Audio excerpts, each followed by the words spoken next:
ሰላም ጤና ይስጥልን ውድ የጋት ሚዲያ ቤተሰቦች እንደያላችሁበት ሀገር ሰዓት አቆጣጠር እንደምን አላችሁ እንደምን ቆያችሁ ኢትዮጵያ ውስጥ ናችሁ ይህን ፕሮግራም ለምትከታተሉ እንደምን ዋላችሁ ማለት ፈልጋለሁ። ህዳር 4 2018 ዕለተ ሐሙስ የጋት ውሎ አጫጭር መረጃዎች ከዚህ እንደሚከተለው ወደ እናንተ አድርሳለሁ። ዘወትር እንደምጠይቃችሁ ላይክ አድርጉ፣ ሼር አድርጉ፣ ሐሳብ አስተያየታችሁን አካፍሉ፣ የጋት ሚዲያ ሜምበር ሁኑ፣ ጋት ሚዲያን በሱፐር ታንክስ ደግፉ።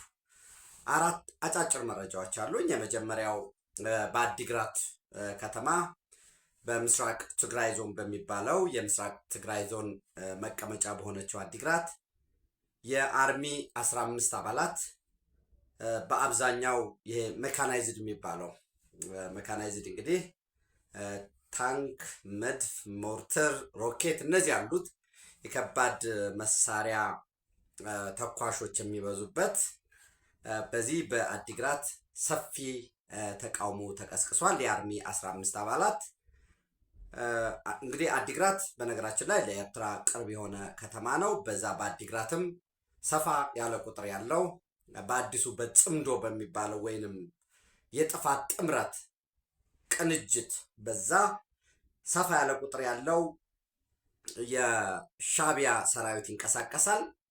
ድንበሩ ለጥፋት ክፍት ሆኗል። የአገራትን ድንበር ለምሳሌ ኢትዮጵያ ከሌሎች ሀገራት የምትገናኝበትን ድንበር የመቆጣጠር፣ የመክፈት፣ የመዝጋት የጉምሩክ ሰርቪስ ወይም የጉምሩክ አገልግሎት ኢንትሪ ኤንድ ኤግዚት ቪዛ በተመለከተ የማስተዳደር ስልጣን በህገ መንግስቱ መሰረት የፌዴራል መንግስት ስልጣን ነው። ነገር ግን ይህ የትግራይ መሬትን እንደ ርስቱ የትግራይ ህዝብን ደግሞ እንደ ባሪያ እንደ ግል አገልጋይ አሽከሩ የወሰደው የጥፋት ቡድን ዳግም ጦርነት ለመቀስቀስ ከሻቢያና ከጥፋት አጋሩ ጋራ ከሌሎች አጋሮች ጋር እየሰራ ነው። የጦር መሳሪያ እየገዛ ነው። የቀበራቸውን መሳሪያዎች እያወጣ ነው። አዳዲስ ከትግራይ እናቶች ወጣቶችን እየነጠቀ አዳዲስ ስልጠና እያካሄደ ነው። በዲዲአር በፕሪቶሪያው ስምምነት መሰረት ዲሳርም የሆኑት ዲሞቢላይዙ ነው ወደ ቤታቸው የተመለሱትን እንደገና መልሶ እየጠራ ዲዲአር እንዲቋረጥ ያደረገበት ሁኔታ ነው ያለው። በባለፈው የጥቅማ ጥቅም ጥያቄ ደሞዝ ይጨመረን፣ የሕክምና በል፣ የምግብ ጥያቄ ያነሱ፣ ዲዲአር ይተግበር፣ የመኖሪያ ቤት ይሰጠን፣ የጦርነት ጥምረት ከሻቢያ ጋር የሚደረገው በትግራይ ህዝብ ላይ ጄኖሳይድ ከፈጸመው ሻቢያ ጋር የሚደረገው የጥፋት ጥምረት ይቋረጥ። እኛ የወጣነው የታገልነው ለትግራይ ህዝብ ብሔራዊ አንድነት ብሔራዊ ህልውና እንጂ የፓርቲ ንብረት የህዋት አሽከሮች አይደለንም። ሰራዊቱ ተጠሪነቱ ተጠያቂነቱ ለትግራይ ህዝብና ለትግራይ መንግስት እንጂ ለአንድ በስልጣን የሰከረ ቡድን አይደለም የሚል ጥያቄዎች አንስተው ነበር። እነዚያን ጥያቄዎች ለመፍታት በየደረጃው ተዘጋጅተናል፣ መመሪያ አጽድቀናል በሚል የትግራይ ጊዜያዊ አስተዳደር በነገራችን ላይ የትግራይ ጊዜያዊ አስተዳደር ያሳለፈው ውሳኔ ፍጹም ጸረ ፕሪቶሪያ በፕሪቶሪያ ስምምነት መሰረት ሰራዊቱ ያታጣቂ ቡድን ዲሞቢላይዝ ተደርጎ አሃዱ ተበትኖ ወደ ትጥቁን መልሶ በዛው በፕሪቶሪያ ስምምነት መሰረት እንዲሁም ደግሞ ትጥቅን መመለስን በተመለከተ በተፈረመው የናይሮቢ ስምምነት መሰረት ትጥቁን መልሶ በስልጠናዎች ውስጥ አልፎ መቋቋሚያ አቅም በፈቀደ መጠን መቋቋሚያ ገንዘብ ተቀብሎ ከዓለም አቀፍ ረድኤት ድርጅቶች ከኢትዮጵያ መንግስት ክልሉም ደግሞ በዛ አቅም ካለው ለምሳሌ ሲመለሱ የመኖሪያ ቤት ሊሰጥ ይችላል። በጥቃቅንና አነስተኛ ሊያደራጃቸው ይችላል ዋቴባ። ነገር ግን ይህን ሰራዊት እንደ ቋሚ ሰራዊት ቆጥሮ የጥቅማ ጥቅም መመሪያ የደሞዝ ጭማሪ ነው ያጸደቀው። የፌዴራል መንግስት የሚሰጠው ደሞዝ የትግራይ ህዝብን ልማት የቆየ የልማት ጥያቄ ለመመለስ ነው። በፌዴሬሽን ምክር ቤት ባለው የድጎማ ቀመር መሰረት የፌዴራል መንግስት የሚሰጥ በጀት የልማት በጀት ኦፍኮርስ አንዳንድ በጀት ድጎማዎች አስገዳጅ አሉ። ለምሳሌ ለጤና ተብሎ የሚሰጥ ለግብርና ተብሎ፣ ሌሎች ደግሞ የክልሉ መንግስት ባለው ስልጣን መሰረት ኦፍኮርስ የጊዜያዊ አስተዳደርም ቢሆን ሊጠቀምባቸው የሚችል ድጎማ ነው የሚሰጠው። ነገር ግን አሁን ለትግራይ ህዝብ የሚላክ በጀት እየዋለ ያለው ለታጣቂው ቡድን ወርሃዊ ክፍያ፣ ደሞዝ፣ ነዳጅ፣ ቁርስ፣ ምሳ፣ እራት፣ መጠለያ ወዘተረፈ ነው እየዋለ ያለ። ትግራይ ወደኋላ የትግራይ ህዝብ ወደኋላ እንዲቆረቁዝ ነው የተፈረደበት። በግዳጅ ውስጥ ነው ያለው፣ በአፈና ውስጥ ነው ያለው። ሰው ይህንን መመሪያ አጽድቀናል፣ መፍትሄ እንሰጣለን የሚል አቅርበው ነበር። ነገር ግን ዛሬ ከ2-3 ቀን በፊት ውስጥ ለውስጥ ሲብላላ ነበረ። ዛሬ ፈንድቶ ወጥቶ የአዲግራት ከተማ ዋና ዋና መንገዶችን በመዝጋት አንደኛ እየተሰጠ ያለው ወታደራዊ ስልጠና ይቋረጥ፣ ሁለተኛ ጥያቄያችን በአግባቡ ይመለስ፣ ማድበስበስ ይቁም፣ መኖር እንፈልጋለን፣ የጠየቅነው ቦታ መኖሪያ ቤት የምንሰራበት እንጂ የመቀበሪያ ቦታ አልጠየቅንም፣ ቦታ በአስቸኳይ ይሰጠን። አስቀድሞ ከዚህ በፊት ጥያቄ ያቀረቡ ጓዶቻችን ወይ አባሎቻችን እየታፈኑ ነው፣ ሰብአዊ መብታቸው እየተረገጠ ነው፣ አፈና ይቁም። የታሰሩና የተሰወሩ አባሎቻችን አሉ ጥያቄ በመጠየቃቸው ከንቱ መስዋዕትነት አንከፍልም፣ አንሸወድም። የትግራይ ህዝብ 3 አይነት ሰራዊት የለውም፣ ያለው አንድ ሰራዊት ነው የሚል ያቀረቡት ጥያቄ አለ። በተናጠል እርምጃ መውሰድ ይቁም። አስቀድሜ እንዳልኳችሁ በባለፈው ጥያቄ ያቀረቡትን ማሰር፣ ማባረር፣ መብትን መንፈግ፣ ፍቃድ መከልከል፣ ትጥቅ መንጠቅ፣ የቁም እስረኛ ማድረግ እንዲሁም ከሌሎች አባላት ጋር ከሌሎች ፖለቲካ ድርጅቶች ጋር ታጣቂዎች ጋር ግንኙነት አላችሁ በሚል ቶርቸር እየተፈጸመ ነው። የሻዕቢያ ጣልቃ ገብነት ይቁም። መስዋዕትነት የከፈልነው ለትግራይ ህዝብ እንጂ ለቡድን ለአንድ የስልጣን የህዋት ቡድን አይደለም። አዲሱ ጥምረት አዲስ የጦርነት ጥምረት ይቁም። ከሻዕቢያ ጋር የሚደረግ የትኛውም ጥምረት ጥፋትን እንጂ ልማትን አያዋልድም የሚል ሰፊ የሆነ ተቃውሟቸውን እያሰሙ ነው። ኦፍኮርስ በማዕከል መቀሌ ያሉ የመረጃ ምንጮች እንዳደረሱኝ በዚህ የተደናገጠው የወታደራዊ አመራር ቡድን ስብሰባ እንደጀመረና ይህንን አንደኛ የአርሚ 15 ዓመት ተቃውሞ እንዳይሰፋ በዛው ላይ ጠቦ እንዲቀር ለማድረግ ወደ ሌሎች እንዳይሰፋ ለማድረግ፣ ሁለተኛ ከዚህ ጀርባ አሉ የሚላቸውን ኃይሎች ለመውቀስ ስብሰባ እንደተቀመጡ ምንድነው የሰማዕታት ሐውልት ስብሰባ እንደተቀመጡ የስብሰባው ተሳታፊዎች ናቸው በሚልም ዝርዝር ደርሶኛል። እሱን እንግዲህ የበለጠ አጣርቼ ቬሪፋይ አድርገን ትራንስሌት አድርጌ ምሽት የማደርሳችሁ ይሆናል። ያው እንግዲህ እንደምታውቁት ተመሳሳይ በኢትዮ ኤርትራ ድንበርም አዲስ የትጥቅ ትግል ተቋቁሟል። የትጥቅ ትግልን የሚያደርግ ድርጅት ተቋቁሟል። ይሄ ኢሮብ ዋዶ የሚባል የኢሮብ ህዝብ መብት፣ ፍላጎት፣ ጥቅም በሰላማዊ መንገድ ሊመለስ ስላልቻለ ወደ ትጥቅ ትግል የብረት ትግል ገብተናል የሚል ኢሮብ ዋዶ ወይንም ኢሮብ ሬዚስታንስ ፎርስ ተቋቁሟል። ይህ እንግዲህ በኢትዮ ኤርትራ ድንበር አዋሳይ ላይ በመሆኑ የማንን ፍላጎት ሊፈጽም ይችላል የሚለው በራሱ ጥንቃቄ ያስፈልጋል። ደፍነትሊ በየትኛውም ረገድ በትጥቅ ትግል የሚደገፍ የሚመለስ የህዝብ ጥያቄ ስለሌለ መነጋገር፣ ከመነጋገር ባለፈ ደግሞ አቅጣጫ ማስቀመጥ ያስፈልጋል። ደጋግሜ ለእናንተም እንደምለው የትጥቅ ትግልን አስገዳጅ ያደረጉ ህወሓትን የመሰሉ ቡድኖች አሉ። እነዚህም ቡድኖች በጉልበት ስለመጡ በብረት ስልጣን ስለመጡ ከብረት ውጭ ቋንቋ ያለ አይመስላቸውም። እነሱ ካልመሩ፣ እነሱ ካልፈተፈቱ፣ እነሱ የሚሉት ነገር ካልተፈጸመ ራሳቸውን እንደ ልዕለ ሰብ እንደ ገዢ አድርገው የሚወስዱ በኢትዮጵያ ጉሮሮ ላይ ተጣብቀው ዋገምታቸውን ተክለው የኢትዮጵያውያንን ንጹህ ደም የሚጠጡ ኢትዮጵያን ያኮሰመኑ በቀጠናው ያላትን የነበራትን የጂኦ ስትራቴጂክ አድቫንቴጅ ያሳጡ ኢትዮጵያ ከ2000 ኪሎ ሜትር በላይ የቀይ ባህር ጠረፍ የነበራትን ሀገር በተለላኪነት ለኢትዮጵያ ታሪካዊና ደመኛ ጠላቶች አድረው የባህር በር ያሳጡ፣ ዛሬ ደግሞ የኢትዮጵያ ህዝብና መንግስት በጋራ ተቀናጅቶ የቀይ ባህርን ጉዳይ የህልውና ጉዳይ አድርጎ ዘላቂ የሆነ ኢኮኖሚያችን እያደገ ነው። እያደገ ማለት ማደጉ ናቹራል ነው፣ የሚጠበቅ ነው። የህዝብ ብዛታችን እየጨመረ ነው። ሂስቶሪክ ራይት አለን። አንዳንዱ በጣም ርቀት ሂዶ መከራውን ያያል፣ ታሪክ ያጣቅሳል። በ19 እንደዚህ እንግሊዝ ጋር የተገባው ስምምነት ምናምን ከጣሊያን ጋር ያ ሁሉማ ኤርትራ እንደ ዩኒት እንደ አንድ ዩኒት ሆና የኢምፔሪያል ሪጅሙ ወይንም የንጉሳዊ ስርዓቱ ሉዓላዊነት ኑሮት በመከላከያ፣ በውጭ ንግድ፣ በገንዘብ፣ በወደቦች አስተዳደር ላይ ሉዓላዊ ሆኖ ኤርትራ በፌዴሬሽን ስትተሳሰር አለቀ። ወደኋላ መመለስ ምን ይጠቅመው? ባንዳ ሲሆን ነው ወደኋላ ተመልሶ በዚህ ጊዜ ከጣሊያን ጋር በተገባው 60 ኪሎ ሜትር ከቀይ ባህር ጠረፍ ባለው ያለ መዝጋት ነው። ቅኝ ገዢዎች ለመዝጋት ነው። ቅኝ ገዢዎች ያሰመሩትን ድንበር ኦፍኮርስ ተሽሯል። በአፍሪካ ደረጃም የቅኝ ገዢዎች ውል አይሰራም የሚል የ1964 ካይሮ ዲክላሬሽን አለ። በቅኝ ገዢ መሰረት ቅኝ ገዢዎችን ታሳቢ ያደረገ አስቀድሞ ቅኝ ገዢዎች ያስቀመጡት የሀገራት ድንበር ይከበር የሚል። ያም ከሆነ ደግሞ አዋጅ ቁጥር 16 1980 የአሰብ ራስ ገዝ ያስቀመጠዋል።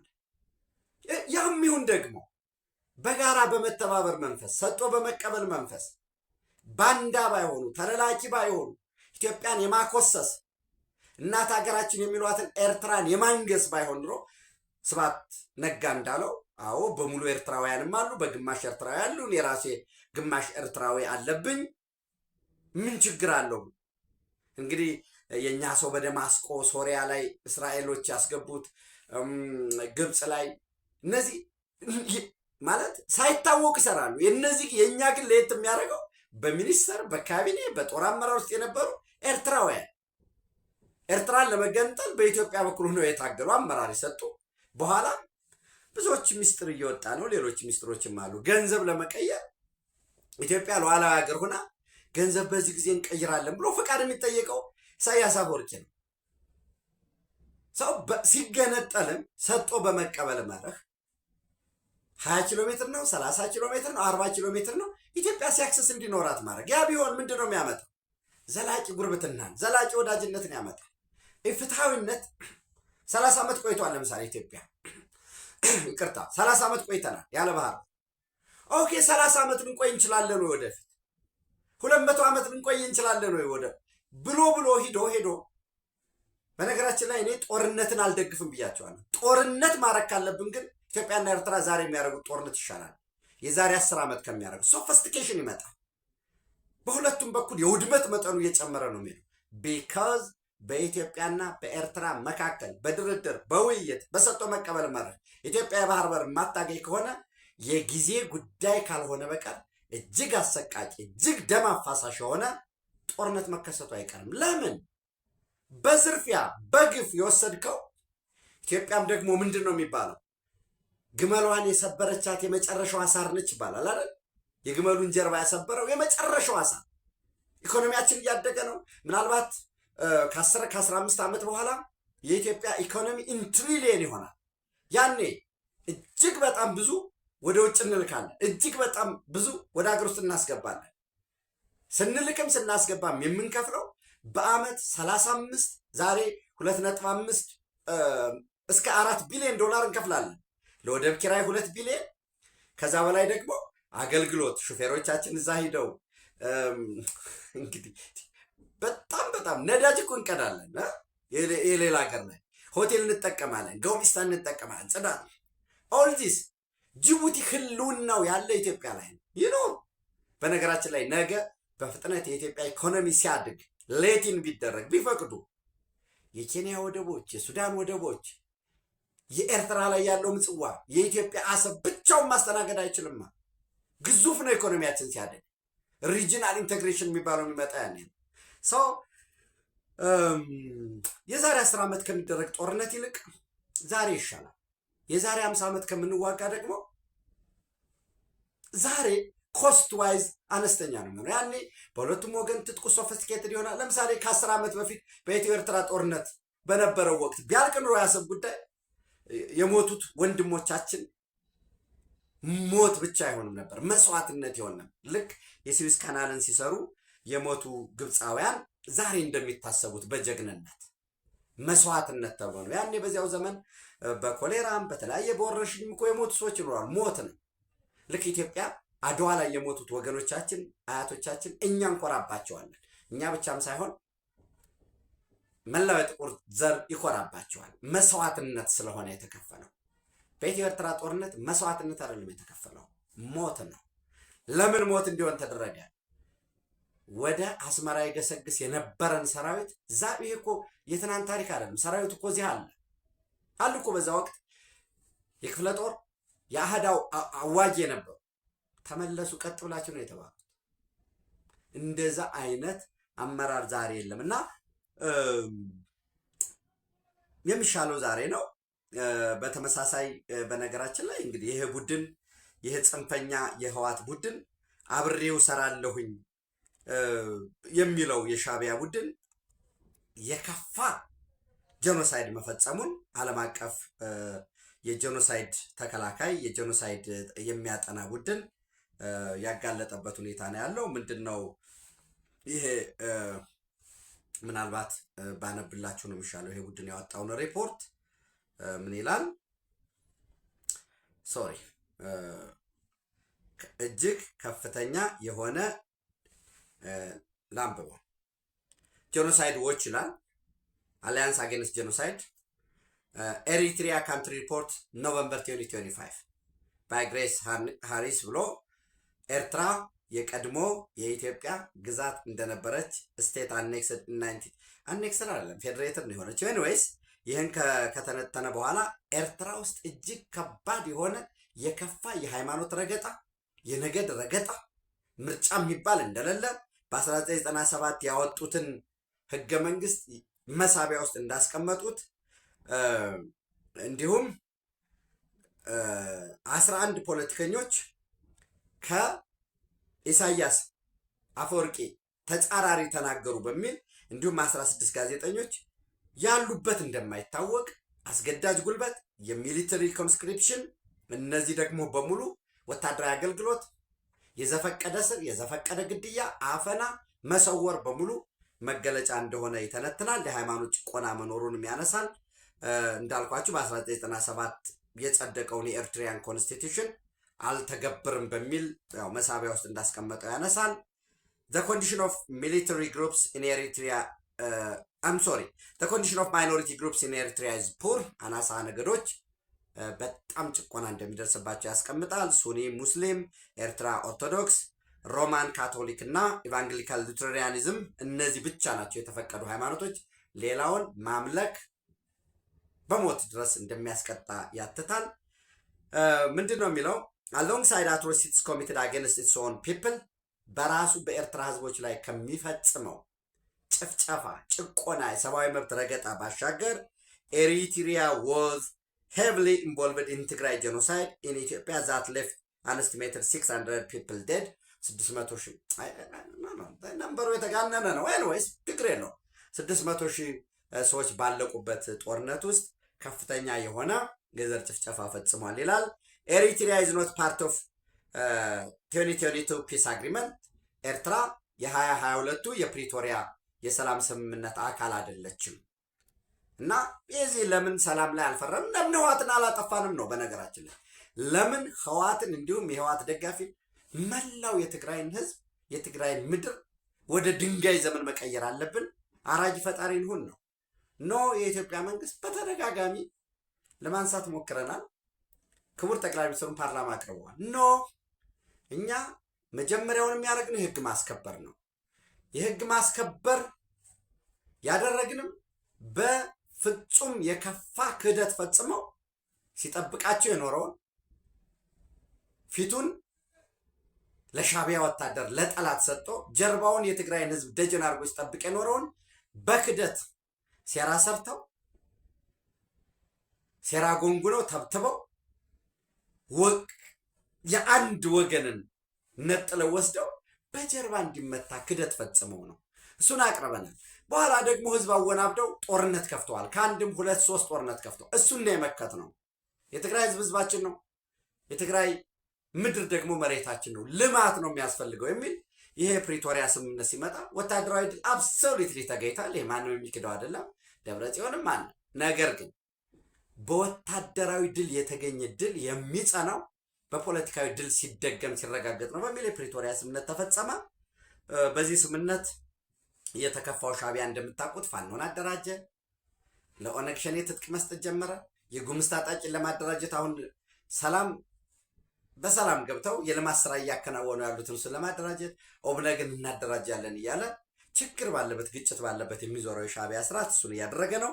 ኤንዌይስ አሁንም ከድንበር አልወጣም ይላል። ኤሪትሪያ ኢዝ ኖት part to the 2022 peace agreement made between Ethiopian government and TPLF, and its military has continued to commit crimes against humanity across Tigray to this day. ዛሬም ድረስ በኢትዮ ኤርትራ አዋሳኝ ድንበር ወይም ትግራይ ውስጥ ገብተው አስቀድሜ እንዳልኳቸው አዲግራት፣ መቀሌ፣ አላማጣ ድረስ ግን የቲዲኤፍ ሰራዊትን አመሳስለው ትጥቅ መረጃ የሚሰበስብ ከፋኖ ጋር አብረው የሚሰሩ ወልዲያ ላይ እንደፈጸሙት ይህን እያደረገ ነው። ጥፋት እየፈጸመ ነው። ዓለም አቀፉ ማህበረሰብ በዝምታ ሊወስደው አይገባም።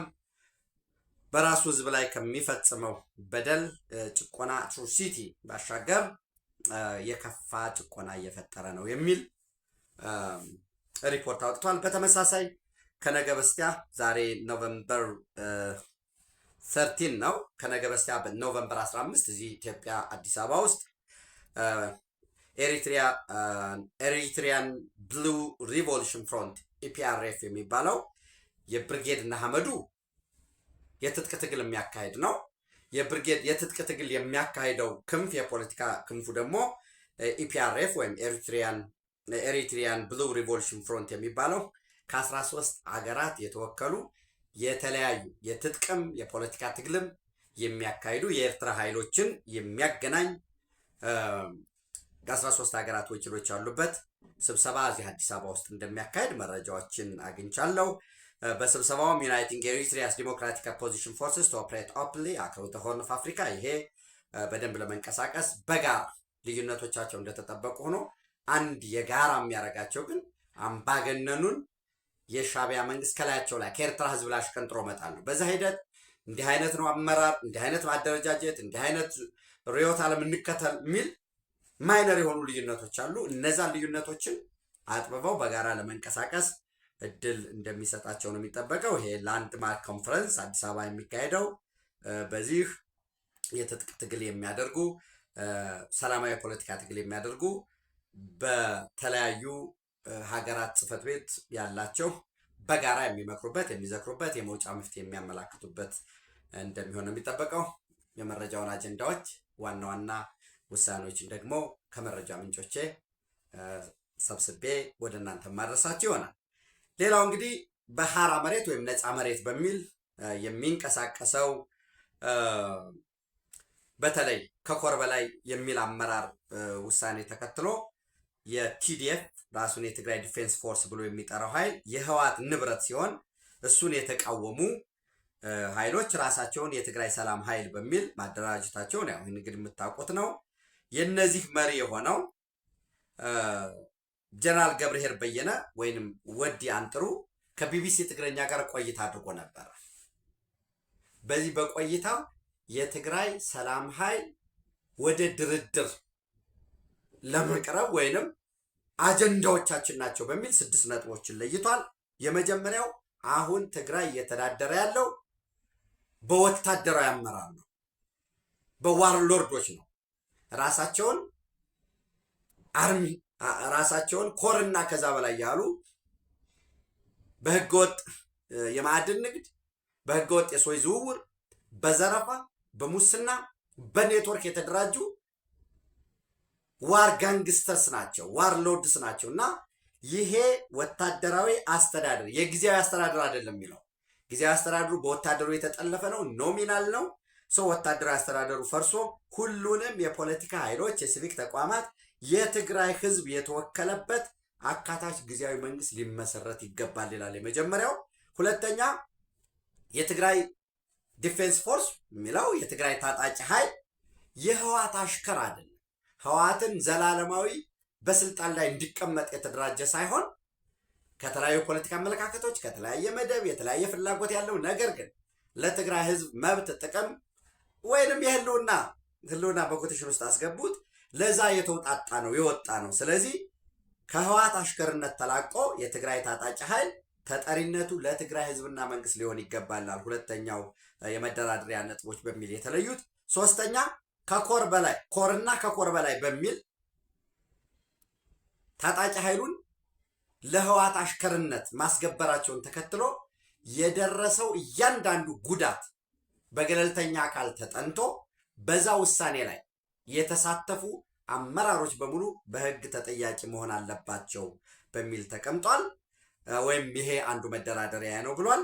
አራተኛ በትግራይ ክልል ውስጥ የሚከናወነው ህገወጥ የወርቅ ንግድ፣ የማዕድን ንግድ፣ ግድያ፣ ዘረፋ፣ ወንጀል፣ የመንግስትን እና የህዝብን ሀብት መሬትን ጨምሮ መውረር፣ የኔትወርክ አደረጃጀት ሙሉ ለሙሉ መቆም አለበት የሚል መደራደሪያ ነጥብ ነው ብሏል።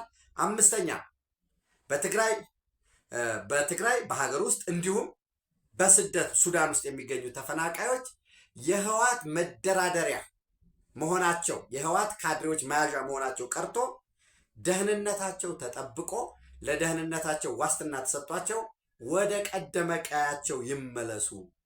የህዋት ካድሬ እነኝን ተፈናቃዮች የራሱን የፖለቲካ ጥቅም ፍላጎት ለማሳካት እንደ መያዣ እየተጠቀመባቸው ነው በሚል ያስቀመጠዋል።